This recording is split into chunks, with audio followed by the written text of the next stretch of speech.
करते हैं। आज की वीडियो में अपन डिस्कस करेंगे जो मॉडर्न इंडिया का घटना चक्र है, ठीक है। तो उसमें से जो इम्पोर्टेंट क्वेश्चंस थे उनको पॉइंट वाइज करके मैंने लिख दिया है। तो आप ये वीडियो एक दो बार देख लेंगे, ठीक है। और कोशिश करिएगा कि खुद से लिखें। अगर अपना वो एकदम आप खुद से लिखेंगे तो आपको और ज़्यादा दिमाग में बैठेगी चीज़ें। तो मैंने क्या किया है कि घटना चक्र की मैं इंपॉर्टेंट चीज़ों को इस जो एग्ज़ाम प्रोस्पेक्टिव से थी उनको लिख दिया है टॉपिक वाइज। तो चलिए शुरू करते हैं बिना किसी देरी के, ठीक है। सबसे पहले आप शुरू करते हैं यूरोपीय कंपनियों का आगमन, जिसमें सबसे पहले पोर्तुगीज़। तो पोर्तुगीज़ कब आए? 1498 में वास्को डिगामा। और 1503 में इन्होंने प्रथम कारखाना खोला कोचीन में, दूसरा खोला कन्नौज में। देखिए हम वही देखेंगे जो एग्ज़ाम से इम्पॉर्टेंट है, कोई कहानी नहीं, कोई इधर उधर की बातें नहीं। जो एग्ज़ाम प्रोस्पेक्टिव से इम्पॉर्टेंट है उसी को पॉइंट वाइज लिखा गया है, ठीक है। पोर्तुगीज़ ने भारत के लिए नए समुद्री मार्ग की खोज की, ठीक है। और ये किस जहाज़ से आए थे? तो ये शॉ गैब्रियन जहाज़, ठीक है। ये भी एक बार पूछा है। अहमद इब्न माजिद सहायक था। कालीकट के शासक जमूरियन द्वारा स्वागत किया गया। तो क्वेश्चन ये था कि कब स्वागत किया गया, किसके द्वारा स्वागत किया गया, कब? तो जमूरियन 20 मई 1498। काली मिर्च के व्यापार से 60 गुना अधिक प्रॉफिट होता था, ठीक है। पहले पुर्तगाली फैक्ट्री कालीकट, ठीक है, द्वारा लगाया गया था। और बात करते हैं पहला गवर्नर फ्रांसिस्को दी अल्मेडा के बारे में। भारत में प्रथम पुर्तगाली वायसराय एवं गवर्नर था फ्रांसिस्को दी अल्मेडा, ठीक है। इसने ब्लू वाटर पॉलिसी, उसी को बोलते हैं नीला जल नीति, ठीक है, या फिर शांत जल नीति की यही नींव रखा था हिंद महासागर पर प्रभुत्व स्थापित करने के लिए, ठीक है। बेसिकली क्या था, ये चाहता था कि जो इंडिया का, एक बार हल्का सा बता देता हूँ, इस रीजन पे जो यहाँ अरब से ट्रेड होता था, ठीक है, वो एक मोनोपाली, पोर्तुगीज चाहते थे उनकी मोनोपाली हो, इसलिए यहाँ पे चाहते थे कार्टेज सिस्टम कि अगर कोई किसी को यहाँ व्यापार करना है इस एरिया में तो वो उनसे लेगा परमिशन। तो बेसिकली यही था, ठीक है। वो मोनोपाली स्थापित करने के लिए उन्होंने अपना दिमाग लगाया था। नेक्स्ट देते हैं अल्फोंसो दी अल्बुकर्क। ये दूसरा पुर्तगाली गवर्नर था। शांत जल की नीति को इसने बंद कराया। 1510 में जो आदिल शाह डायनेस्टी का शासक था, बीजापुर के शासक को वह छीन लिया। कब? 1510। ये क्वेश्चन कई बार आया है, ठीक है। और राजधानी कब बनाया? तो ये 1530, ठीक है। पुर्तगाली शब्द का वास्तविक संस्थापक इसी को माना जाता है, ठीक है। रियल फाउंडर ऑफ पुर्तगाली इन इंडिया माना जाता है अल्फोंसो दी अल्बुकर्क को, ठीक है। भटकल में फैक्ट्री स्थापित की अनुमति राजा कृष्णदेव राय ने दे दी थी।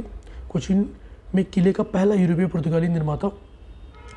दक्षिण एशिया में प्रमुख बाजार मलक्का हरमुज का अधिग्रहण किया उसने। कलानौर में पुर्तगालियों द्वारा दुर्ग का निर्माण कराया गया। कब? 1505 में, ठीक है। आगे देखते हैं नीनो दी कूना के बारे में। 1529 से 1530 तक गवर्नर रहा भारत का। इसने गोवा को राजधानी बनाया, ठीक है। ये अपन ये पॉइंट देखे थे ना, 1530 में गोवा कैपिटल बनी। देखिए इसने छीना था, अल्फोंसो दी अल्बुकर्क ने छीना था, ये याद रखिएगा। लेकिन राजधानी किसके समय पे बनी? तो राजधानी बनी नीनो दी कूना के समय पे। ये दो पॉइंट मिलाने को स्टेटमेंट वाइज पूछ सकता है, इसलिए मैंने बता दिया, ठीक है। सेंट थॉम हुगली में पुर्तगाली वस्तुओं का निर्माण हुआ। बहादुर शाह गुजरात के शासक की हत्या हुई, ठीक है, इसी ने कराई। और अरे इसकी कहानी क्या है ना कि सिप पे बुलाता है मीटिंग के लिए और वहीं पे हत्या कर देता है, ठीक है। जो गुजरात का क्वेश्चन होता है यहाँ पे सिप पे मीटिंग के लिए बुलाता है और वहीं पे बहादुर शाह की हत्या हो जाती है, ठीक है। वशीन अधिकार स्थापित किया, ठीक है। वशीन पर पहली बार ट्रीटी ऑफ वशीन, आप बाद में पढ़ेंगे, वशीन जो आज का मुंबई एरिया है सलसट, वो अधिकार हुआ, सबसे पहले पुर्तगालियों ने किया, ठीक है। तो अपन ने ये देख लिया। इसमें अगला है कि पुर्तगालियों द्वारा हुगली को समुद्री लूटपाट के लिए प्रथम किया गया, ठीक है। और 1632 में शाहजहां ने पुर्तगाली वस्तु को नष्ट कर दिया। देखिए अब होता क्या है, मैं भी आपको एक मस्त एक थोड़ा सा डिस्क्रिप्शन दूंगा लास्ट में। डच क्या था, हॉलैंड या नीदरलैंड के जो लोग थे उसने डच कहते थे। 1595 में कार्नेलियस द अस्तमान द्वारा हस्तांतरित होते हुए समुद्र पहुंचा, ठीक है। और 1602 में वरिंगदे ऑस्ट इंडियस कंपनी की स्थापना हुई। भाई यही पूछा यूपी में कि कंपनी का क्या नाम था, वरिंगदे ऑस्ट इंडियस दी कंपनी। डच का अधिकतम कंपनियों का कोस्टल एरिया में थी, ठीक है। व्यापार मेनली इनका व्यापार था। पहला कारखाना मछलीपट्टनम में, हेडक्वार्टर नागपट्टनम तमिलनाडु, ठीक है। कोडरू का किला पुलिकट, ठीक है। गुस्तावस फोर्ट चिंसुरा, ये आ सकता है। और फिर व्यापार किसका किसका करते थे? सूती वस्त्र, नील, रेशम, चावल, अफीम। सूती वस्त्र, नील, रेशम, चावल, अफीम। ठीक है। 1759 में वेदारा की लड़ाई से अंग्रेज़ों द्वारा पराजित हुए और ये भारत छोड़ के चले गए इंडो मलेशिया इस रीजन में चले गए, जो यहाँ है गोल्डन आइलैंड इसे बोलते थे, गोल्डन आइलैंड, वहाँ पे चले गए। नॉर्मली ये व्यापार करने के लिए इंडोनेशिया, मलाया यहाँ सब शिफ्ट हो गए। ठीक है। वास्को डी गामा पुर्तगाली, क्रिस्टोफर कोलंबस स्पेन से आया था, कैप्टन कुक ग्रेट ब्रिटेन से आया था और तस्मत हॉलैंड से आया था। ये क्वेश्चन आया हुआ था इसलिए मैंने ये पे लिख रखा है। फिर बात करते हैं सबसे इम्पोर्टेंट अंग्रेज़ों का आगमन। ठीक है। 1599 मर्चेंट एडवेंचर्स दल ने ईस्ट इंडिया कंपनी की स्थापना की। ठीक है। 31 दिसंबर 1600 एलिजाबेथ वन ने पूर्व के साथ व्यापार, पूर्व मतलब अपना जो इंडिया वाला एरिया था, ठीक है, उनका पूर्व कंपनी के साथ शाही चार्टर प्रदान किया। ठीक है। 15 वर्षों के लिए, कितने वर्षों के लिए? 15 वर्षों के लिए। तब इंडिया में राजा कौन था? इस समय राजा था अकबर। महाराजा जेम्स ने 1609 में असीमित समय के लिए बढ़ा दिया, जो कंपनी का चार्टर था, जो लाइसेंस था बेसिकली, वो बढ़ा दिया। 1611 में पहली अस्थायी कंपनी खोली मसूलीपट्टनम और मछलीपट्टनम में। 1613 में पहली अस्थायी कंपनी सूरत में खोली गई। ठीक है। ये अस्थाई, ये याद रखिएगा, 1616 में पहली अस्थाई थी, तो क्वेश्चन ये भी आ सकता है, पहली अस्थाई कंपनी मछलीपट्टनम और मछलीपट्टनम में और पहली अस्थाई कंपनी, ठीक है, वो 1613 में सूरत में। कैप्टन हॉकिंस भारत के लिए अंग्रेजी बेड़े के जहाज़ों का नेतृत्व करने वाले कौन से जहाज़ से आए थे? हेक्टर, जहाज़ का नाम हेक्टर। ठीक है। Title English Khan given by Jahangir. तो कैप्टन हॉकिंस को इंग्लिश खां किसने दिया था? जहांगीर ने दिया था। ये भी आपसे पूछ सकता है। नेक्स्ट पॉइंट देखते हैं। कैप्टन वेस्ट पुर्तगालियों को पराजित किया सौली में। ठीक है। कैप्टन वेस्ट का रोल में अगर पूछा जाए तो कैप्टन वेस्ट ने पुर्तगालियों को पराजित किया था बैटल ऑफ सौली में। ठीक है। 1612 1623 तक सूरत, आगरा, अहमदाबाद, मछलीपट्टनम, ठीक है, भरूच में कारखाने स्थापित हो चुके थे। पहली नगर पालिका की बात करें तो मद्रास। सेंट जॉर्ज किला कहाँ? मद्रास में। गेराल्ड अग्नियर मुंबई के संस्थापक थे। गेराल्ड अग्नियर मुंबई के संस्थापक थे, याद रखिएगा। कोर्ट विलियम 1698, ठीक है, जो चरनौक पहली प्रभारी चार्ल्स आयर। 1700 में कलकत्ता अंग्रेजों की प्रेसिडेंसी बन गया। ओके। नेक्स्ट बात करते हैं डेनिस की। तो 1600 में भारत में आए।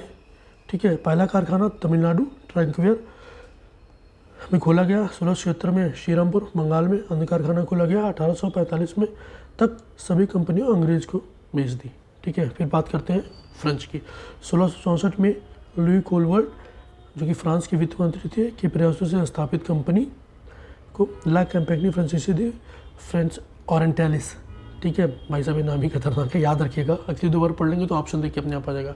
इस समय फ्रांस का राजा कौन था? लुई 14 था। निर्माण फ्रांसीसी सरकार द्वारा किया गया इनकी कंपनी का। 1668 में पहला फ्रांसीसी कारखाना सूरत में खुला, गोलकोंडा की सरकार से अनुमति लेने के बाद। ठीक है। 1669 में द्वारा दूसरा फ्रांसीसी कारखाना मछलीपट्टनम में खोला गया। 1673 में फ्रैंको मार्टिन कंपनी के डायरेक्टर ने एक गांव खरीदा। ठीक है।